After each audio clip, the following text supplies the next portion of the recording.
Back in the late 1980s, Mazda decided that they wanted to build a cheap yet fun sports car for the everyday person. After messing with front-engine front-wheel drive, mid-engine rear-wheel drive, and with the help of the design contest, Mazda decided on front-engine and rear-wheel drive. This started the Miata as we all know and love it today. NA does not refer to the air intake of the car like it does in the rest of car culture.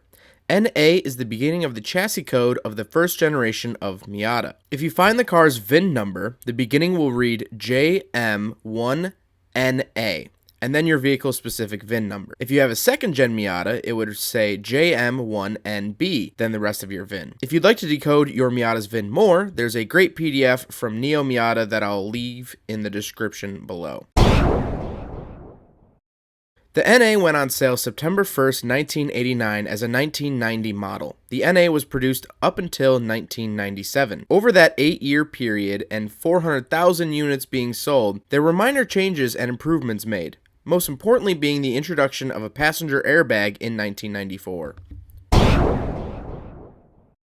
The very first Miatas came with a 1.6-liter dual overhead cam 16-valve engine. The 1.6 made about 115 horsepower at the crank and 100 pound-feet of torque at 5,500 RPM. A 1.8-liter, known as the BP, became available in 1994, increasing numbers to 130 horsepower and 110 pound-feet of torque. The easiest way to tell a 1.6 apart from a 1.8 at a glance is the letters on a 1.6 are embossed, while the letters on a 1.8 are raised.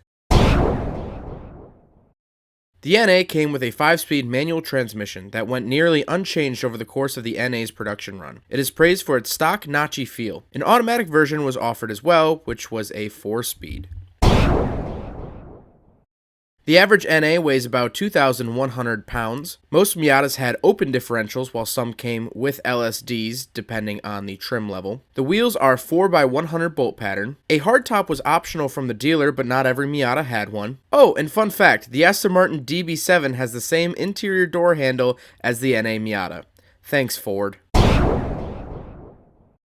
In Japan, Mazda was starting the Yunos nameplate. Yunos was a luxury brand started by Mazda for their luxury vehicles. Think of it like Lexus and Toyota or Nissan and Infiniti. The Yunos Roadster was essentially the same as Miata, but sold to a more upscale market. Yunos only lasted from 1990 to 1996, and thus the Miata was sold under the Mazda badge in Japan from then on out.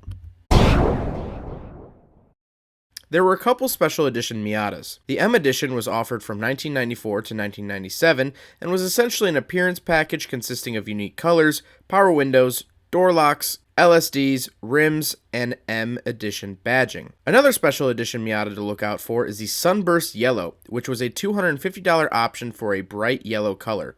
Only 1,519 of these were made. There are a few common issues found on NA Miatas, so if you plan on buying one, look out for these. It's common for NA Miatas to have rocker panel rust due to water coming off the soft top and flowing down behind the rockers. Then the water just sits down there and rots the panel from the inside out. Another issue is with the way the Miata cools itself down. The thermostat is at the front of the engine to maximize space, but this decreases the flow of coolant. There are tons of kits to fix this, and it shouldn't be completely necessary unless you run your car really hard, race it, or modify the engine.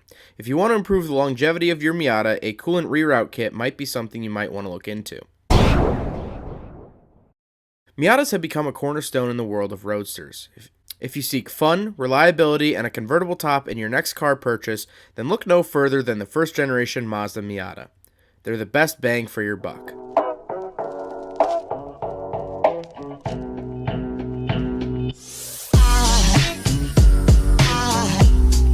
Aside from my soul.